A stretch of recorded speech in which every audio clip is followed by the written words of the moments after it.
Мы решили сделать гардеробную своими руками. Для этого сначала нарисовали планы, посчитали размеры деталей, после чего приехали в Leroy Merlin и купили необходимые нам части.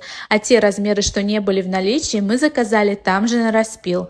А еще взяли кромку, мебельные уголки и саморезы. Гардеробную собирал супруг сам. На все ушло около 2 дней. По итогу мы получили функциональное вместительное пространство.